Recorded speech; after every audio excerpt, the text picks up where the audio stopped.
What's up, guys? It's your boy Jay, and welcome back to another episode of Comic Chaser, my weekly comic review series. Alright, guys, it is time once again. I think we have 6 books this week. I am missing one because I forgot that X-Men is bi-weekly. I am caught up on X-Men. We'll talk about that next week since next week is pretty light. But I am caught up on mainline X-Men, so we'll talk about that when I read the latest issue.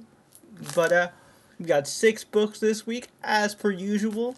If you're not familiar with this series, I basically go through all my comics and review them in like a countdown style, with like the book that I enjoyed the least at the top. But, just because it's at the bottom of the pile doesn't mean that it is a bad book per se. It's just, out of everything, I kind of just enjoyed it the least. If I didn't like it at all, I would just drop the series. So if it's still here, that means I'm still enjoying it. So, no offense intended at all if your book end up being, at the top of the countdown. And of course, these reviews will be in depth, so full spoilers ahead if you have not read these comics yet. And be sure to leave a like on this video and a comment to let me know what you guys thought about these comics in the comments down below. And also don't forget to do all the usual YouTube things. Also hit that subscribe button and notification bell so you get notified every time we upload a new video. That could be a brand new episode of Comic Chaser or a new episode of the podcast, which this week I believe the new episode coming up as of the recording of this video will be our episode on Pokemon Horizons. And this weekend we'll be recording our Thunderbolts episode, so look forward to that. We'll be talking about our thoughts on that movie as well. If you're curious to know what I thought about the movie, because I saw it last weekend, it was great. I really enjoyed it. But if you want my full thoughts, you'll have to wait till that podcast episode to hear that. But we're going to go ahead and get started with the countdown and the reviews. So let's get started with Absolute Superman issue number 7, written by Jason Aaron with art by Carmine Giamenico. I apologize if I mispronounced your name. This is a Brainiac focused issue, and let me tell you, Brainiac is pretty fucking scary. It's not on the same level of scary as like a absolute Mr. Freeze, but he's definitely freaky. But the reason this is on the bottom of the pile or top of the countdown is because I really just felt like this issue dragged. I don't mind issues of a series where the title excuse me. I don't mind issues of a series where the title character isn't featured at all. Hell, last episode we had Ultimate Spider-Man issue 16, which was all focused on, Gwen Stacy and Harry, and I loved that issue. That was almost my pick of the week. But this felt like it dragged too much. It did give us a little hint more about the world building, mentioning the Adepts of Oa and a group called the Black Stars, which we'll talk about pretty soon, actually, within the countdown. A little hint, hint, nudge, nudge. But it does have a very interesting ending with the creation of Kryptonite. And then, the teaser for the next arc, which is, War Comes to Kansas. So, Clark will have to take on Brainiac in Smallville. I'm going to call him Clark, even though he's still Kal here because he actually grew up on Krypton and wasn't raised by the Kents, but still. Overall, solid issue, but, it dragged a little bit. It wasn't really, I wasn't feeling it nearly as much as previous issues of Absolute Superman. Alright, next up we have Absolute Green Lantern, issue number 2. This is Al Ewing with art by Joanne Lindsay. And I really enjoyed this issue. This was awesome. Absolute Green Lantern issue number 1 was such an interesting, sci-fi horror kind of take on this. And this very much more like goes in depth on that like sci-fi horror aspect. We got to see kind of what happened in Evergreen, how Hal ended up with the Black Hand, and like the whole incident with Abin. The only reason this isn't nearly as strong as the first issue is because this is more of a setup issue. They're definitely building up more of the pieces than like a really kind of explosive ending type deal. But I am really curious to see like what separates Joe from the rest of these guys because uh, from what we got to see of Guy seemed very much like the brave, you know, no fear type of character we're used to seeing from Guy Gardner.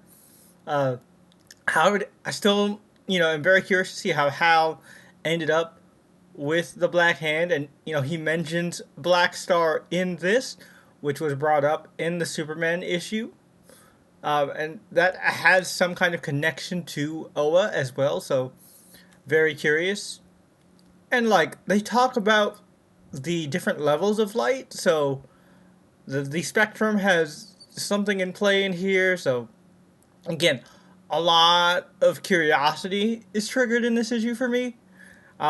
So it definitely has me hooked.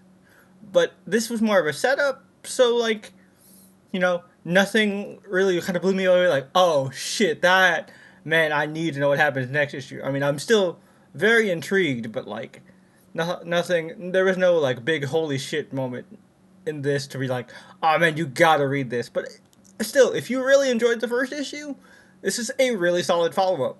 Hats off to Al Ewing for sure. And you guys know Al Ewing is really good for those slow burn build up type series. So stick with it. I really think he's gonna kill it. This isn't his first time with a well known high profile green character. So definitely looking forward to seeing more. All right, next up we have Psylocke issue number 7. This is written by, I think, Alyssa Wong, and art by Karatu. I apologize if I mispronounce names again. I'm really bad at pronunciation. But this was awesome. This is kind of a low-key Uncanny X-Men crossover. Uncanny X-Men crossover. Because we have Magic and Psylocke teaming up with Rogue to kind of subdue Deathstream, who in the previous issue basically touched Psylocke's hand in order to figure out what is this weird ghost thing that's been haunting her and fucking with her powers, and that entity has possessed Deathstream, and so they're all trying to fight to subdue Deathstream and kind of exorcise this quote unquote evil spirit. And we get to learn more about one of Kwanon's old best friends during her hand training days, named Mitsuki. And it seems like Mitsuki's spirit, which after being forgotten and kind of left in hell for quite some time, has transformed into a yokai, which I can't help but laugh a little bit, because one of the ongoing jokes in the Marvel Rivals community is that Psylocke in that refers to everything as a yokai. She uses the word yokai like it's some kind of slur. She calls everyone either an oni or a yokai. It's really funny. But yeah. So we find out more about Kwanon's past, and essentially it ends with her heading to Tokyo to finally confront her old friend, the spirit of her old friend. And I really like this. This had great action.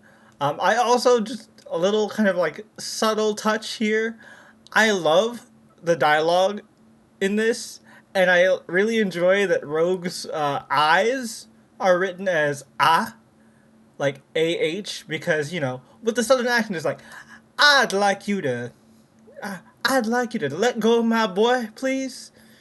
Let go of my kid. I'd thank you kindly if you would just get the fuck out my house, kind of thing. I like that. I like that a lot. That's really great. The art is really solid. And again, just getting this character development for Psylocke is really interesting because, Quanon is pretty much a blank slate character because she's had, like, no real development for real, because she was kind of a background character until they gave her body back when Betsy finally went back to her original body. So I really like fleshing out Quanon as a character. And, like, with all her hand background and, like, ninja assassin stuff, it gives me very much, like, an Elektra, almost like a Black Widow type vibe to this book. It has a very much action thriller espionage type thing. And that's why I've really been enjoying it. It's always a really solid read, and I have been loving the shit out of all of the X-Men solo adventure books that I've been reading. I've only been reading two, which are Magic and Psylocke. Ironically, Magic is in this as well. But both are really good. And, Psylocke just continues that trend. Really good shit. Now, here's a book that I did not expect to like as much as I did, because Twitter was hating on it as per usual. Comic Twitter was giving this book a lot of crap, but I think y'all are tripping. I really do think y'all are tripping. Al Ewing, we're back once again with All New Venom, issue number 6. I really like this book, y'all. This is really fucking good. Al Ewing with art by Gomez, and, like, this art is really good. So this more dives into the origin of All New Venom and why MJ and Venom are bonded together. It has to do with, of course, the Venom War, and we all know MJ was fighting in the Venom War as Jackpot. And basically, TLDR, she ended up having Spider-Man and Venom use the symbiote to kind of, like, hack the suit to, like, override the limiters on it so that she could have more juice behind the suit. Because her suit basically works like kind of like Dial H for Hero type thing, where she has, like, this slot machine and she gets these random powers depending on what she lands on in the slots. And so she has Spider-Man and Venom, because Spider-Man was bonded to the Venom symbiote at the time, kind of, like, hack through it, and, it helps to supercharge the suit, but it also removes the limiter on the possibility of instant death, which is, like, the triple skull slot, and she ends up landing on it, and so she's dying, and also, on one end, we have Venom, who, of course, got super fucked up due to fucking, all the stuff with, like, the anti-Carnage and all, and, like, that future version of Eddie Brock, whose name I can't remember off the top of my head, like, really messing them up. And so, I really love this bit of character development that comes from Venom, and Venom is like, he sees, what's going on with MJ, how MJ's being hurt, and Venom has this moment where it thinks, like, what would Spider-Man do? How would Spider-Man, if Spider-Man was put in this situation, what would Spider-Man do? And when Venom thinks about it, it's like, even if there's just a sliver, a smidge, even a small percentage of hope of saving somebody, Spider-Man would try. And so that's what I did. I tried. And so Venom establishes a bond with MJ, and, like, they kind of are now the glue that holds each other together, which is really interesting. And again, this holds so much potential for shit, because MJ and Venom have this history with each other, because, like, Venom has traumatized the fuck out of MJ, all throughout her past and her time with Peter. And let's be real, Venom is kind of that crazy ex with Peter that will always kind of have a thing for him. And it's even really cute. They have this little moment of like when they're talking about how like Spider-Man helped save MJ during that fight. Venom's like, yeah, it's what he does. He's amazing. And I'm like, oh, Venom, that's so sweet. Um, but yeah, man, look at it. But I want to show. Look at this art. This is just such great art. Mary Jane. Mary Jane has a fucking dump truck. I will say, goddamn, Mary Jane has a dump truck. I'm sorry that was the thing I focused on, but when I saw that headline, I was like, God damn, oh, okay.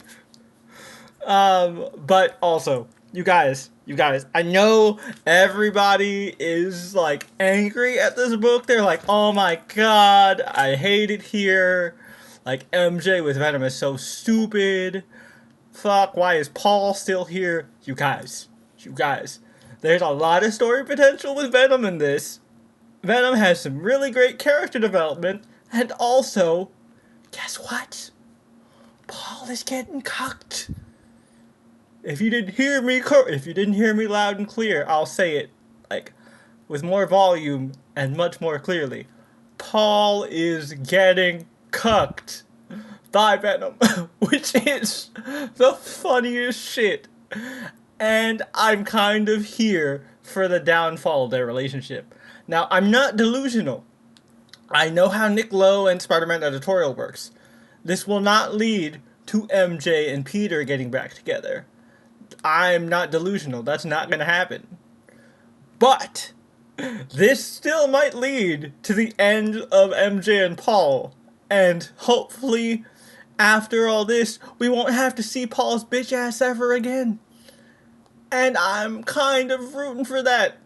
So I'm going to keep reading. I actually really like this dynamic between Venom and MJ as these, like, reluctant frenemies. It seems fun. Give it a chance, man. Like, it's nowhere near as bad as Twitter's trying to bitch about. Like, give Al Ewing a break. This shit is good. I had a lot of fun with it. Alright, now we are moving on to another book that fucking blew my mind. And this is, of course, Ultimate Wolverine, issue number 5. Written by Chris Condon, art by Nick Lenz, and oh my god, this issue was great! We get to see Wolverine versus Sabretooth in this, and we find out that in this Ultimate Universe, Sabretooth and Logan were actually very close friends and still remain very close friends. And Sabretooth is actually like a part of the Eurasian resistance and like a conductor on the Mutant Underground Railroad that we saw a couple issues back that Kitty and Gambit were a part of, that they recruited Natasha for as a new driver, which we get to actually see Nat in action in this issue. And they get to have this dope-ass knockdown drag-out fight where we get to see flashbacks of, like, Logan and Victor's past. It's so fucking cool. And by the end, through some clever usage of some mutants that they are actually, like, trying to save and smuggle, they do manage to capture Ultimate Wolverine. And that we're finally going to be in the, like, undoing of the brainwashing arc, and we'll get to see Ultimate Wolverine get his revenge on the Eurasian Weapon X program, as it were. And I cannot wait for that shit. He's gonna go full on Baba Yaga John Wick on their asses, and it's gonna be so satisfying. This shit is so cool, dude. Like, the first couple issues of Ultimate Wolverine were a little slow and kinda meh. But man, once this book started picking up steam, it started picking up steam. This shit is phenomenal. I really enjoyed Ultimate Wolverine issue number 5. This was fucking great. Alright, moving on to my pick of the week. It is the final issue of Black Canary, Best of the Best, written by Tom King, with art by Ryan Sook, and oh my god, man, Tom King, you got me, bro. You had me in the first half. I thought, in typical Tom King fashion, that this book was gonna end sad, and I was gonna cry because shit was gonna go down. But nah, this book ended on a very happy, very keep fighting kind of light. And honestly, as I mentioned before, I have family members currently battling cancer right now, and to see this book end on where it did, it really put a smile on my face and kind of picked my spirits up. And not to mention the art in this book is phenomenal. This whole miniseries is one 6-issue fight scene essentially, and the fight itself is just fucking brutal. I mean, it's Canary versus Shiva, so of course it is. But man, it gets wild in this. Wigs get snatched and everything. And oh my god, these commentators are some of the funniest, silliest shit I've ever read. All this crazy action is going on, and they're just saying some of the dumbest shit. But it's not dumb in a bad way. It's such a nice breath of fresh air and levity, and I have so much fun with it. This was such a good series, and finally we have something with Black Canary that isn't just attached to Ollie, because don't get me wrong, I love them as a couple, but I love that I finally have a book that's just Dinah Lance Black Canary that I can recommend to people. Because, I've recommended, Black Canary and Zatanna to people, which I still recommend. I've recommended, of course, I think it was Kevin Smith who did Green Arrow Black Canary. Or it might have been Judd Winnick. It might have been Judd Winnick. I don't know. It was one of those two who were big into writing Green Arrow at the time during the early 2000s. But now I can finally add Tom King's Black Canary Best of the Best to that list of recommended Black Canary stories for sure. Let me tell you something, y'all. If Tom King should be known for something, it's that every time Tom King does a miniseries, 9 times out of 10, this shit's gonna be a banger. We got fucking Supergirl, Woman of Tomorrow, absolute banger. Human Target, absolute banger. Gotham City Year 1, absolute banger. Mr. Miracle, absolute banger. And Black Canary Best of the Best, I can confidently say, absolute banger, start to finish, 100,000% worth reading. Go get this, it's a lot of fun, and rightfully so, gets my book of the week. So, this concludes this week's episode of Comic Chaser. Relatively light, all things concerned, but still, very good books. Everything on this countdown is super solid, and I'm so glad that I've gotten back into regularly reading and reviewing comics again. It's been such a blast, and thank you guys for consistently joining me.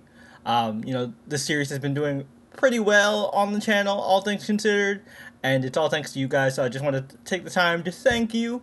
I really appreciate you guys checking me out, listening to me yap about all these comic books, and trying to defend these comics that don't get a fair shake, like All New Venom and stuff like that. So thank you, and I appreciate it. Hopefully you'll be back next week when I cover my next batch of comics, which is going to be pretty light. It's only going to be 3 books, so I'll probably also talk about Green Lantern Far Sector or Ultimate Black Panther, which I picked up on Free Comic Book Day since trades were on sale. Might talk about those as well, so stay tuned for that, and stay tuned for the more content we have coming up on the channel, like our upcoming review of Thunderbolts, which will be next week as of the recording of this video, and our upcoming review of Pokemon Horizons Season 2 Part 2, which should be coming out in a few days as of the recording of this video. So definitely check all that out. And until next time, I hope you've enjoyed this quick shot of comic pop culture, and I've provided an adequate enough tracer. Until next time, I'll catch you later. Peace.